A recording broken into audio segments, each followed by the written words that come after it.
Je suis allé sous couverture avant de commencer mon nouveau poste d'inspectrice sanitaire de district pour voir comment les cuisines fonctionnaient réellement. Puis un chef m'a enfermé dans une chambre froide et a divulgué mon adresse avec ma photo en disant « Méfiez-vous de cette arnaqueuse ». En quelques heures, des chefs frappaient à la porte de mon appartement, tandis que d'autres taguaient « Une menteuse habite ici » sur mon mur. Je devais commencer mon nouveau poste d'inspectrice sanitaire de district la semaine prochaine, et au lieu de faire une entrée remarquée, j'ai voulu passer une journée à visiter les cuisines discrètement, pour voir comment elles fonctionnaient réellement, pas le spectacle qu'on met en scène pour les inspections. Rien ne m'avait préparé à ma rencontre avec Randy, le chef de cuisine que d'autres inspecteurs m'avaient dit être intouchable. Je suis entré par l'entrée réservée aux livraisons, portant de vieilles baskets et les cheveux en chignon négligé, comme n'importe quelle candidate à un poste. Randy était à son plan de travail quand je me suis approché. Il ne m'a même pas regardé. La cuisine ne recrute pas. Les candidatures pour l'hôtesse sont à l'avant, a-t-il dit, pointant vaguement la porte avec son couteau. Avant que je puisse répondre, il m'a physiquement tourné par les épaules vers la sortie.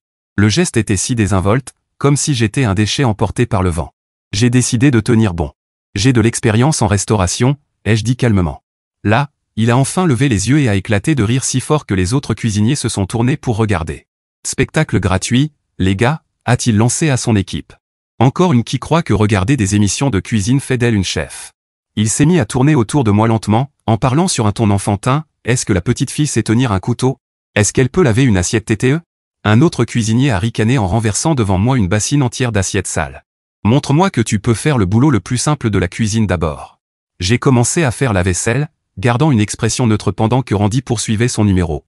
Quand j'ai tendu la main pour examiner un ingrédient, il a allumé le brûleur juste en dessous, comme une blague. Les flammes ont jailli et j'ai retiré ma main de justesse. Alors que je reprenais mes esprits, il m'a fourré une cuillère sous le nez. Goûte cette sauce. Ouvre la bouche. Avant que je puisse réagir, il a voulu tester mes réflexes en laissant tomber un couteau à mes pieds.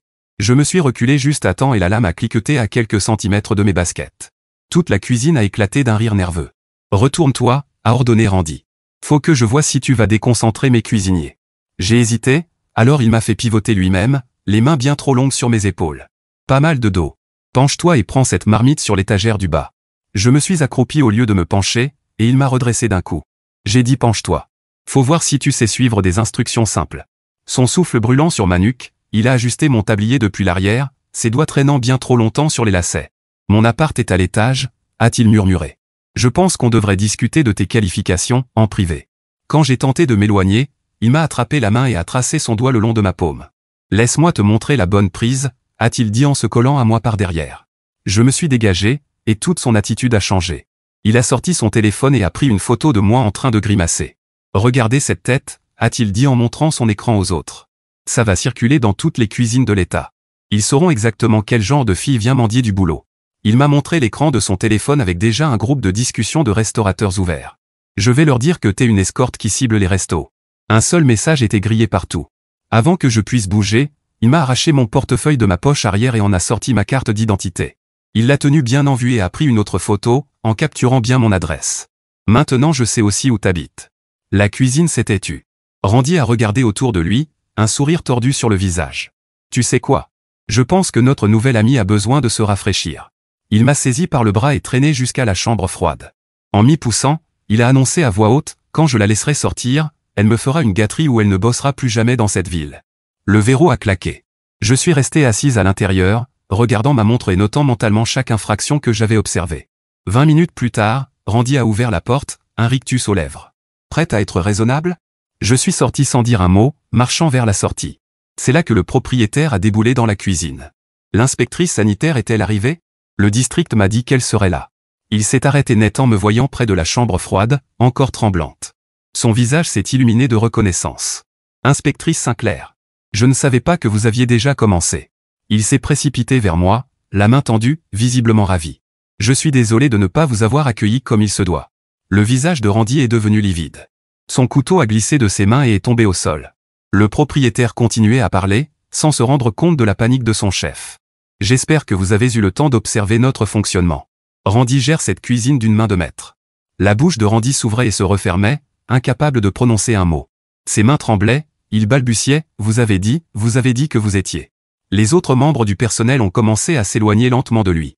Chaque menace, chaque geste, chaque humiliation se reflétait maintenant sur son visage. Je suis sorti sans dire un mot. Et en rentrant chez moi, je n'avais aucune idée que Randy avait publié mon adresse dans le groupe de discussion des restaurateurs, et qu'une armée de chefs en colère planifiait déjà sa vengeance. Le son d'une notification sur mon téléphone m'a glacé. Le message de Randy brillait sur l'écran. Faites gaffe à celle-là. Elle prétend être inspectrice sanitaire mais c'est une arnaqueuse.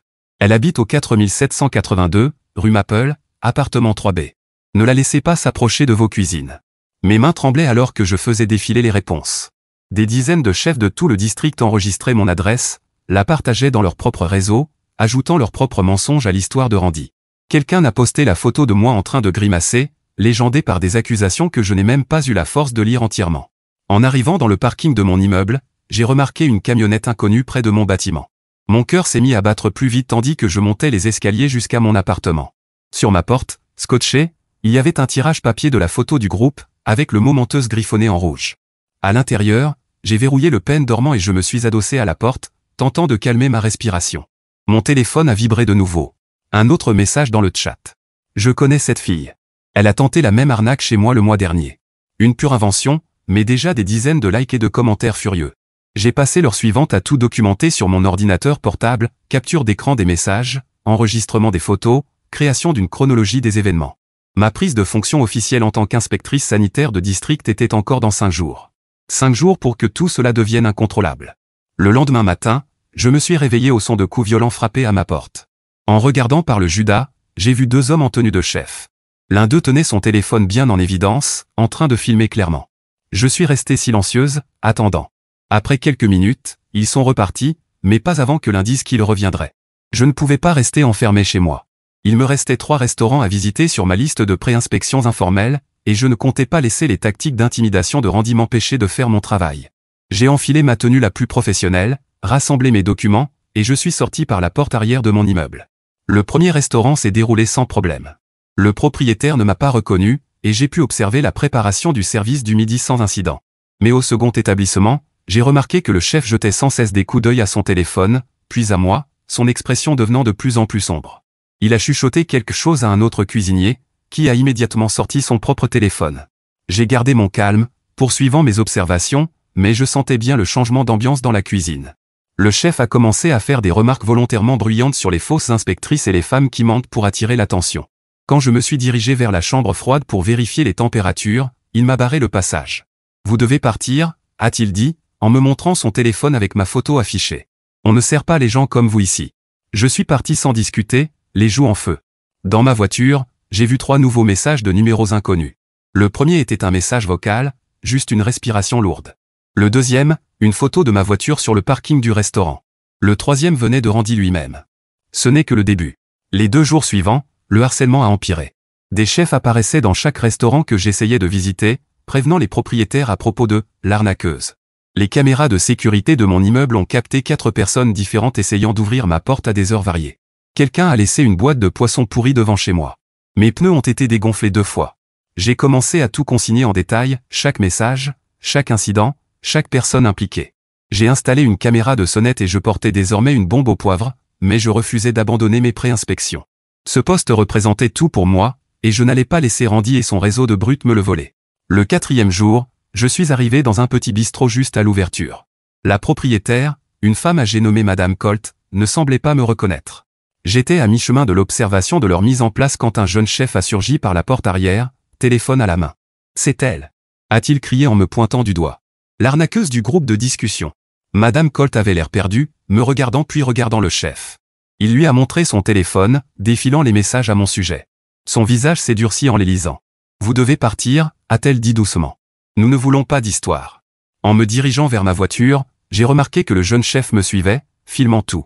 Il restait dangereusement près, commentant sur son téléphone qu'il avait attrapé la fausse inspectrice en flagrant délit. Une fois dans ma voiture, il a frappé à ma vitre, toujours en train de filmer.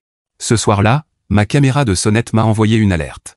Randy lui-même était devant mon appartement, bras croisés, regardant directement la caméra.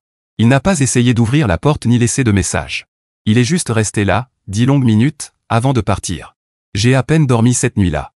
Chaque bruit dans le couloir me faisait sursauter. Mon téléphone n'arrêtait pas de vibrer avec des notifications du groupe de discussion où ma photo était partagée dans des cercles de plus en plus larges. Le comportement de Randy me faisait me demander quel genre de pouvoir il pensait avoir dans le monde de la restauration, la façon dont il avait publié mon adresse et mobilisé tous ses chefs si rapidement. Il y avait quelque chose de vraiment étrange dans l'organisation de tout cela. Quelqu'un avait même créé un faux profil sur les réseaux sociaux avec ma photo, postant des commentaires incendiaires sur les pages de restaurants.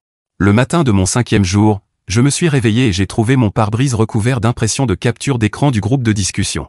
En les retirant, j'ai aperçu plusieurs chefs qui me regardaient depuis l'autre côté du parking. Ils ne se sont pas approchés, mais chuchotaient entre eux. Il me restait un dernier restaurant sur ma liste de pré-inspection. Une partie de moi voulait l'éviter, se cacher dans mon appartement jusqu'à la date officielle. Mais j'ai repensé au sourire narquois de Randy lorsqu'il m'a enfermé dans cette chambre froide. À sa certitude qu'il pouvait détruire ma carrière avant même qu'elle ne commence. Je ne lui donnerai pas cette satisfaction. Le dernier restaurant était un petit Italien à la périphérie du district. Je l'avais gardé pour la fin, espérant que les rumeurs ne s'étaient pas propagées jusque-là. Mais dès que je suis entré, j'ai reconnu un des cuisiniers de la brigade de Randy. Ses yeux se sont agrandis en me voyant. Il a aussitôt sorti son téléphone et je l'ai vu taper frénétiquement dans le groupe de discussion. En quelques minutes, 3 autres chefs de restaurants voisins étaient arrivés. Ils ont formé un demi-cercle autour de moi, téléphone en main, filmant mes moindres gestes. Le propriétaire, intrigué par la foule soudaine dans sa salle, est sorti de son bureau. Tous les chefs ont commencé à parler en même temps, lui montrant leur téléphone, me désignant du doigt. Je suis resté droite, soutenant le regard du propriétaire pendant que son expression passait de la confusion à l'inquiétude. « Je pense que vous devriez partir », a-t-il dit enfin. « Je ne sais pas ce qui se passe ici, mais je ne veux pas de problème. » En traversant la haie de chef pour sortir, l'un d'eux s'est planté droit devant moi. Je ne le reconnaissais pas, mais sa veste de chef portait le logo de l'un des restaurants les plus prestigieux du district. « Randy est un ami à moi », m'a-t-il dit doucement, et il nous a dit exactement quel genre de personne vous êtes. Vous pensez pouvoir débarquer dans nos cuisines et détruire nos vies? Réfléchissez bien. Je l'ai contourné et j'ai réussi à atteindre ma voiture, les mains tremblantes pendant que je luttais avec mes clés. Le groupe m'a suivi dehors, toujours en train de filmer, murmurant des menaces juste assez fortes pour que je les entende, mais pas assez claires pour qu'elles soient enregistrées. En m'éloignant en voiture, j'ai réalisé que Randy avait gagné cette manche. Il avait retourné toute la communauté culinaire contre moi avant même que je ne commence officiellement mon travail. Mon téléphone affichait 57 messages non lus dans le groupe de discussion, mon adresse étant partagée à encore plus de réseaux, de nouveaux chefs rejoignant la campagne contre moi. Mais demain, c'était mon premier jour officiel en tant qu'inspectrice sanitaire de district. Demain, j'aurai mon badge, mon autorité, et surtout, l'élément de surprise. Randy pensait m'avoir détruite avant même le début. Il n'avait aucune idée de ce qui l'attendait. En arrivant à mon immeuble, j'ai vu la camionnette de Randy garée à ma place habituelle. Il était adossé contre elle, bras croisés, affichant ce même sourire narquois que dans la cuisine. Je me suis garé ailleurs et, en passant devant lui, il a lancé « Dors bien, inspectrice. Grande journée demain. » Je n'ai pas répondu. Je suis simplement monté jusqu'à mon appartement, j'ai ignoré le nouveau graffiti sur ma porte, enjambé le tas d'ordures qu'on avait laissé devant chez moi, et je me suis enfermé à l'intérieur. Demain serait différent. Demain, le vrai jeu allait commencer. Ce soir-là, je me suis installé à ma table de cuisine, ordinateur portable ouvert, en organisant méthodiquement chaque élément de preuve. Des captures d'écran des messages du groupe de discussion remplissaient dossier après dossier. Photos du harcèlement à ma porte, des dégradations sur ma voiture, de Randy devant mon immeuble. J'ai créé des tableaux de suivi des chefs impliqués, des restaurants où ils travaillaient, des infractions que j'avais observées lors de mes visites. Mon téléphone a vibré avec une nouvelle notification du groupe.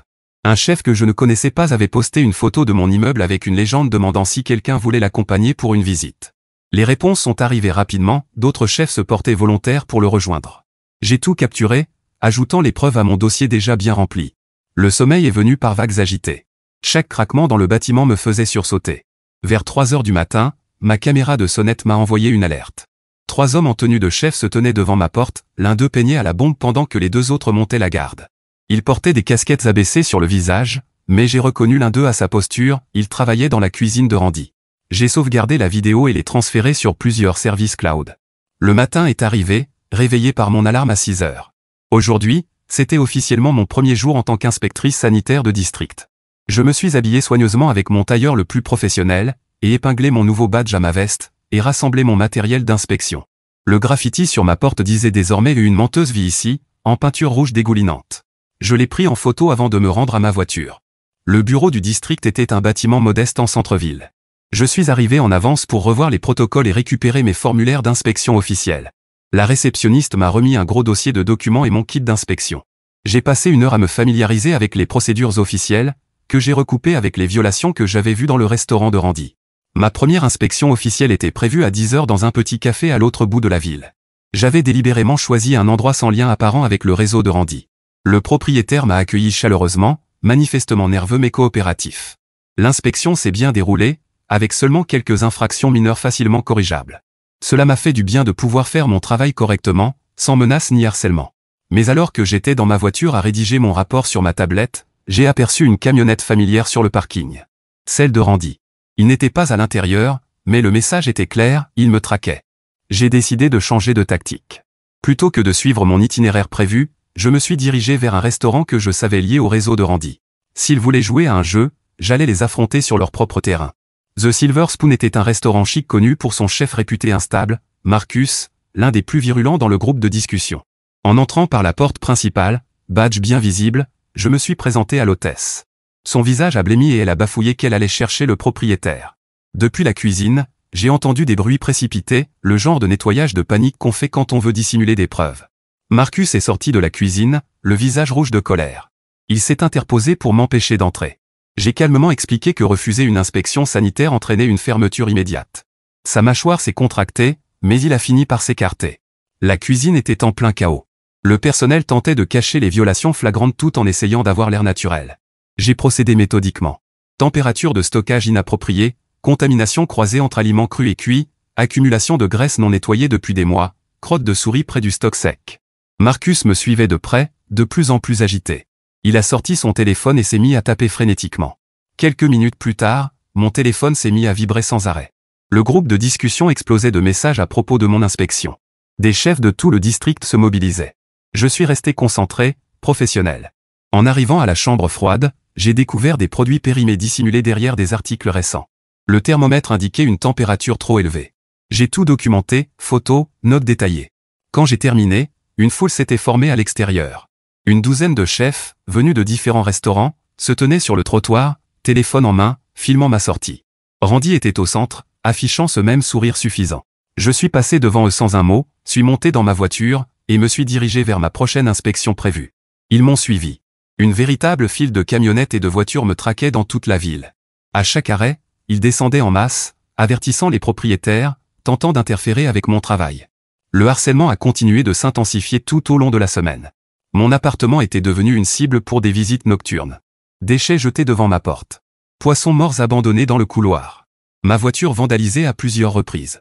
Le gardien de mon immeuble a commencé à me laisser des messages, disant que les autres locataires se plaignaient du tapage.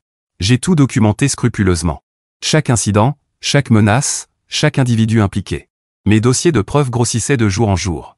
Mais j'ai continué à travailler, à faire mes inspections, à garder mon professionnalisme malgré la campagne de harcèlement toujours plus violente. Le 4e jour de mes inspections officielles, je suis arrivé dans un restaurant familial et j'ai trouvé Randy lui-même dans la cuisine, en train de discuter avec le propriétaire. Ils se sont tournés vers moi, Randy élargissant son sourire narquois. Le propriétaire, un homme plus âgé nommé Monsieur Petrov, semblait mal à l'aise. Randy lui a tapé sur l'épaule et s'est dirigé vers la sortie, non sans me lancer un geste de gorge tranché, discret, que moi seul ai vu. Monsieur Petrov s'est excusé de la présence de Randy, expliquant que ce dernier était venu en prétendant que j'étais une imposture. Je l'ai rassuré en affirmant que j'étais bien légitime, puis j'ai procédé à mon inspection. Sa cuisine était propre, bien organisée, avec seulement quelques défauts mineurs. Alors que je remplissais mon rapport, Monsieur Petrov est venu vers moi discrètement. Jetant des regards inquiets autour de lui, il m'a parlé à voix basse. Il m'a confié que Randy envoyait des messages à tous les propriétaires de restaurants pour essayer d'organiser une plainte officielle contre moi.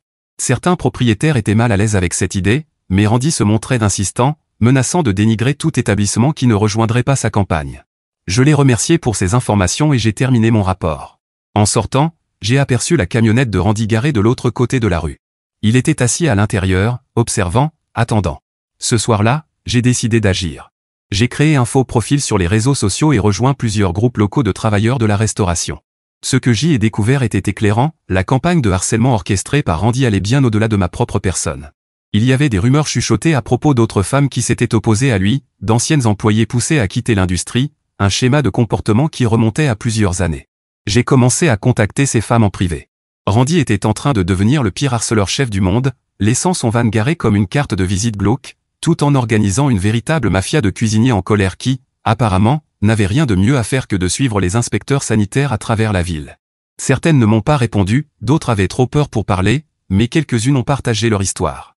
Des expériences similaires de harcèlement, d'intimidation, de sabotage professionnel. Aucune n'avait été en position de se défendre comme moi.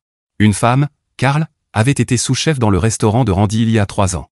Elle m'a parlé des attouchements incessants, des commentaires vulgaires, de la façon dont Randy la coinçait dans la chambre froide.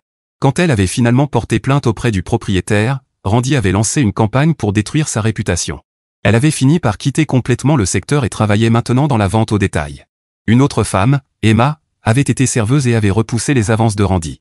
Il avait caché des substances dans son casier et avait passé un appel anonyme à la police. Bien que les accusations aient été abandonnées par la suite, le mal était fait. Elle avait dû déménager dans un autre état pour recommencer à zéro. Leurs témoignages ont alimenté ma détermination. Ce n'était plus seulement une affaire personnelle. Randy agissait ainsi depuis des années, protégé par un réseau de complices et une culture du silence. J'ai commencé à documenter ces témoignages moi aussi, constituant un dossier complet sur le comportement de Randy. Mais je savais qu'il me fallait plus que de simples preuves. Il fallait une stratégie.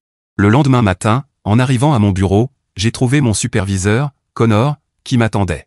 Il avait l'air préoccupé, tenant une pile de documents. Des plaintes officielles avaient été déposées contre moi par 6 restaurateurs, m'accusant de comportement non professionnel et de partialité. J'ai présenté calmement mes preuves, le harcèlement, les menaces, la campagne organisée contre moi. Connor a tout examiné, son visage devenant de plus en plus grave à mesure qu'il découvrait les documents. Il m'a assuré qu'il enquêterait, mais m'a mise en garde, Randy avait des connexions, et cette affaire dépassait le simple harcèlement. J'ai passé le reste de la journée à effectuer des inspections sous une surveillance accrue. Les restaurants que je visitais avaient été prévenus de ma venue. Certains avaient clairement passé la nuit à tout récurer. D'autres avaient simplement fermé pour « maintenance » dès qu'ils avaient appris que j'étais dans les parages. Mais Randy a commis une erreur. Dans son empressement à me discréditer, il a négligé son propre restaurant. Lors de mon inspection officielle de suivi, basée sur mes premières observations, j'ai relevé de nombreuses infractions critiques, les mêmes que j'avais notées lors de ma visite officieuse, mais aussi de nouvelles, survenues dans le chaos de la semaine précédente. Randy n'était pas là, mais c'est son sous-chef, Walton, qui dirigeait la cuisine. Il avait l'air exténué, stressé, et quand il m'a vu, j'ai perçu dans son regard non pas de la colère, mais du soulagement. Pendant mon inspection, Walton m'a discrètement signalé d'autres infractions que j'aurais pu rater. Un petit geste vers la chambre froide, où les températures n'étaient pas correctement enregistrées. Un regard appuyé vers le poste de lavage des mains, où les distributeurs de savon étaient vides depuis des jours. J'ai tout consigné en détail. Cette inspection à elle seule suffirait à nuire sérieusement au restaurant de Randy, mais je sentais qu'il y avait encore plus. Walton jetait sans cesse des coups d'œil vers le bureau, puis vers moi, manifestement tiraillé. Une fois l'inspection terminée, j'ai demandé à consulter les dossiers du personnel et les documents de formation. Walton m'a conduite au bureau, puis a fermé la porte derrière nous. Il a sorti son téléphone et m'a montré des messages de Randy demandant au personnel de cacher les infractions, de mentir aux inspecteurs, de dissimuler des problèmes de sécurité alimentaire pouvant rendre les clients malades. Il m'a confié qu'il en avait assez. Le harcèlement des femmes du personnel, les raccourcis dangereux en matière de sécurité alimentaire, l'environnement toxique que Randy avait instauré.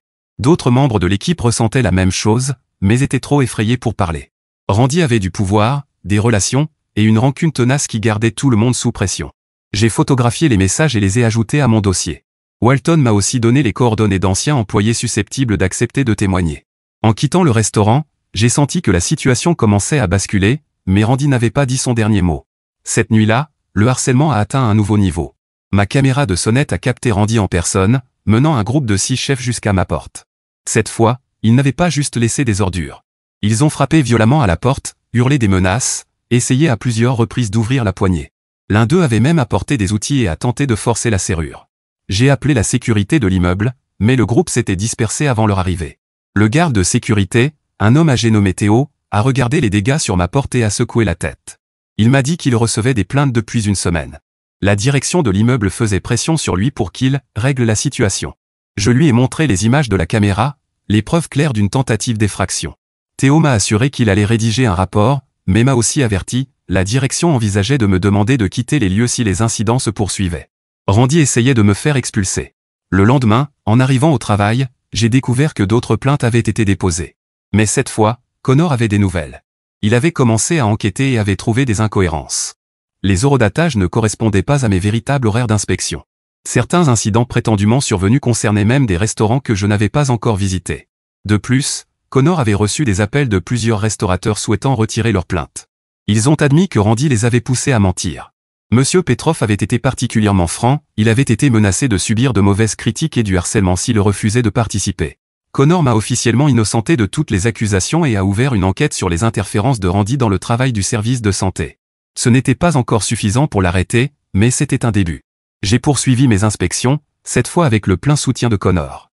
De plus en plus de restaurateurs ont commencé à coopérer, las des méthodes d'intimidation de Randy. Certains ont même partagé leurs propres expériences, tentatives de manipulation du système, contournement des inspections, dissimulation d'infractions. Le réseau de chefs qui semblait si uni a commencé à se fissurer. Les messages dans le groupe de discussion montraient des désaccords. Certains chefs se demandaient s'ils avaient eu la bonne version de l'histoire à mon sujet.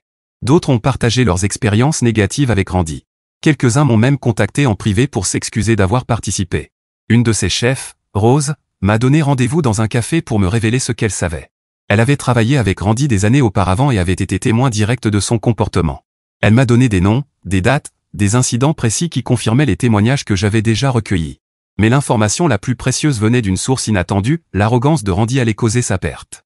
Dans sa tentative de garder le contrôle sur son réseau, il envoyait des messages de plus en plus agressifs dans le groupe de discussion, des menaces contre toute personne coopérant avec moi, des aveux de ses actes passés contre d'autres femmes, des plans détaillés pour continuer le harcèlement.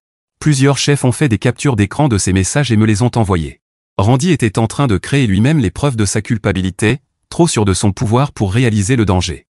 La situation a atteint son paroxysme le 10e jour de mon mandat officiel en tant qu'inspectrice.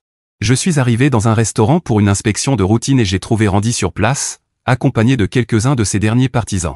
Mais cette fois, le propriétaire du restaurant se tenait à mes côtés, après avoir appelé Connor pour signaler la tentative de Randy d'interférer dans l'inspection. Le visage de Randy s'est tordu de rage en voyant le soutien du propriétaire. Il a commencé à hurler, à lancer des accusations, à menacer tous ceux qui ne se pliaient pas à ses ordres. Ses partisans avaient l'air mal à l'aise, certains reculaient alors que son comportement devenait de plus en plus erratique. J'ai gardé mon calme professionnel et mené mon inspection pendant que Randy vociférait. Le propriétaire a fait appel à la sécurité pour faire évacuer Randy et son groupe des lieux. Alors qu'il partait, j'ai entendu un des chefs dire à Randy qu'il était allé trop loin, que ce n'était pas ce pourquoi il s'était engagé. Ce soir-là, j'ai reçu un message de Walton. Randy avait convoqué une réunion d'urgence dans son restaurant, exigeant la présence de tout son personnel. Walton a enregistré la réunion, où la paranoïa et l'agressivité de Randy étaient pleinement visibles. Il menaçait tout membre du personnel coopérant avec les inspections sanitaires. Il a avoué avoir falsifié les relevés de température. Il s'est vanté d'avoir poussé dehors des femmes qu'il avait rejetées. L'enregistrement était accablant. Combiné à tout ce que j'avais déjà rassemblé, il brossait un portrait clair d'un homme qui avait abusé de sa position pendant des années, protégé par une culture de la peur et du silence. Mais je savais que Randy n'abandonnerait pas facilement. Cette nuit-là, ma caméra de sonnette m'a alerté, il s'approchait encore une fois de ma porte. Cette fois, il était seul, et il avait l'air différent, désespéré. Il est resté là un long moment, puis s'est mis à parler à la caméra. Il a tout essayé, menaces, pot de vin, appel à la compassion. Il m'a proposé de me laisser tranquille si je changeais de district. Il a promis de réformer ses pratiques en cuisine. Il a même essayé de verser quelques larmes, affirmant que j'étais en train de détruire l'œuvre de toute sa vie. Je n'ai pas répondu. J'ai simplement sauvegardé l'enregistrement, l'ajoutant à mon dossier de preuves qui ne cessait de s'étoffer. L'empire de Randy s'effondrait, et il le savait. La question maintenant était jusqu'où il irait dans sa tentative désespérée de le sauver. Le lendemain matin, après son plaidoyer devant ma caméra de porte, je suis arrivé au travail pour trouver Connor qui m'attendait avec une grosse pochette en carton. Il avait terminé son enquête sur les fausses plaintes. Les preuves étaient accablantes. Non seulement Randy avait orchestré toute la campagne, mais il avait également laissé une trace numérique de menaces et de pots de vin adressés à d'autres restaurateurs. Connor m'a informé que le service de santé allait prendre des mesures sans précédent. Le restaurant de Randy allait voir sa licence d'exploitation suspendue immédiatement, dans l'attente d'une enquête complète. De plus, tout chef ayant participé à la campagne de harcèlement serait désormais signalé dans le système pour des contrôles renforcés lors des prochaines inspections. J'ai passé la matinée à effectuer des inspections de routine, mais partout où j'allais, l'ambiance avait changé. Le bouche-à-oreille allait vite dans le milieu de la restauration. Voir Randy perdre les pédales lors de sa propre réunion d'urgence pendant que Walton l'enregistre en secret, c'était comme regarder quelqu'un creuser sa propre tombe avec une pelle en or. L'ironie était presque trop parfaite pour être vraie. Les chefs qui m'avaient été hostiles quelques jours plus tôt évitaient désormais mon regard. Certains m'ont approché discrètement entre deux inspections pour s'excuser de leur implication, expliquant comment Randy les avait manipulés en menaçant leur carrière. Au déjeuner, j'ai reçu un texto de Walton. Randy s'était présenté au restaurant malgré l'avis de suspension, essayant de rallier ses derniers partisans, mais quelque chose avait fondamentalement changé. Quand Randy leur a ordonné de cacher les preuves de violation, le personnel a refusé. Quand il les a menacés, ils ont sorti leur téléphone pour l'enregistrer. Son pouvoir s'était évaporé du jour au lendemain. Cet après-midi-là, je suis arrivé dans un petit restaurant familial pour une inspection programmée. La propriétaire, une femme nommée Wendy, m'a accueilli chaleureusement. Alors que je passais en revue ma liste de contrôle, elle m'a mentionné que plusieurs autres restaurateurs discutaient du comportement de Randy sur leur forum privé. Des histoires refaisaient surface, certaines datant de plus de 10 ans. Des femmes évincées de l'industrie, des inspecteurs sanitaires menacés, un schéma d'intimidation que tout le monde avait trop peur de dénoncer jusqu'à présent. Le soir venu, le groupe de discussion des chefs avait changé, là où il regorgeait autrefois de menaces et de harcèlement, il résonnait désormais d'aveux et d'excuses. Des chefs partageaient leurs propres expériences de harcèlement par Randy. Certains admettaient qu'ils n'y avaient participé que par peur de devenir sa prochaine cible. Le même réseau que Randy avait utilisé comme arme contre moi documentait maintenant son historique d'abus. En rentrant chez moi, j'ai trouvé mon immeuble étonnamment calme. Plus de détritus devant ma porte, plus de graffitis, plus de chefs rôdant sur le parking. Pour la première fois depuis des semaines, j'ai pu marcher jusqu'à ma porte sans regarder par-dessus mon épaule. Une fois à l'intérieur, j'ai mis à jour mes dossiers de preuves avec les événements de la journée. La documentation comptait désormais des centaines de pages, captures d'écran, photos, enregistrements, témoignages. Elle dressait un portrait complet d'un harcèlement systématique et d'un abus de pouvoir. Mon téléphone a vibré, un message de Rose. 3 autres femmes ayant travaillé avec Randy au fil des ans l'avaient contacté. Elles voulaient raconter leur histoire, ajouter leur voix à la vérité qui prenait forme. Nous avons convenu de nous rencontrer le lendemain soir. Le lendemain matin, une nouvelle inattendue m'attendait. Le propriétaire du restaurant de Randy avait mis fin à son contrat, invoquant la suspension de licence imposée par les autorités sanitaires et les multiples plaintes pour harcèlement de la part d'anciens employés. Il avait publié une déclaration publique condamnant le comportement de Randy et promettant des réformes en profondeur. Ce jour-là, j'ai mené mes inspections avec un sentiment renouvelé de mission. Dans chaque restaurant, les propriétaires et les chefs étaient impatients de démontrer leur conformité, leur professionnalisme, leur engagement envers la sécurité alimentaire. L'ombre que Randy avait jetée sur la scène culinaire du district était enfin en train de se dissiper. Ce soir-là, j'ai rencontré Rose et les autres femmes dans un café tranquille. Leurs témoignages étaient aussi bouleversants que ceux que j'avais déjà recueillis. Randy avait pour habitude de cibler les femmes qui le défiaient, utilisant son réseau pour détruire leur réputation et les forcer à quitter l'industrie. Mais aujourd'hui, enfin, ces femmes se sentaient suffisamment en sécurité pour parler. L'une d'elles, Sarah, avait conservé des preuves détaillées du harcèlement de Randy datant de 5 ans. À l'époque, elle avait trop peur pour les utiliser, mais aujourd'hui, elle m'a remis une clé USB contenant des emails, des messages et des photos. Une autre femme, Lisa, possédait des enregistrements audio des menaces de Randy après avoir repoussé ses avances. Les preuves étaient accablantes. En discutant avec elle, j'ai compris l'ampleur réelle de l'impact de Randy. Des dizaines de professionnels talentueux chassés d'une carrière qu'ils aimaient, des restaurants qui avaient souffert de son influence toxique, une culture de la peur enracinée depuis des années. Mais cette époque touchait enfin à sa fin. Les jours suivants ont déclenché une cascade de conséquences pour Randy. L'association régionale des restaurateurs lui a retiré son adhésion. L'école culinaire où il enseignait occasionnellement lui a interdit l'accès au campus. Les restaurants du district entier l'ont mis sur liste noire. Sa réputation professionnelle, construite sur l'intimidation et la peur, s'est totalement effondrée. J'ai continué mon travail d'inspectrice sanitaire, mais désormais avec le soutien total de la communauté culinaire. Les propriétaires de restaurants accueillaient mes inspections comme des occasions de s'améliorer, et non plus comme des menaces à éviter. La culture toxique que Randy avait cultivée était peu à peu remplacée par une culture de professionnalisme et de respect mutuel.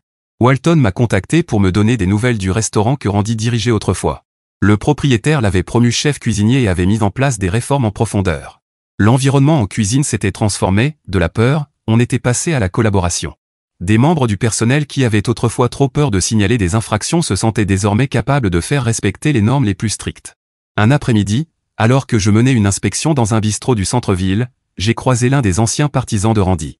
Il s'est approché de moi timidement, visiblement nerveux. Il m'a expliqué comment Randy l'avait manipulé, avait menacé sa carrière, et lui avait fait croire que j'étais l'ennemi.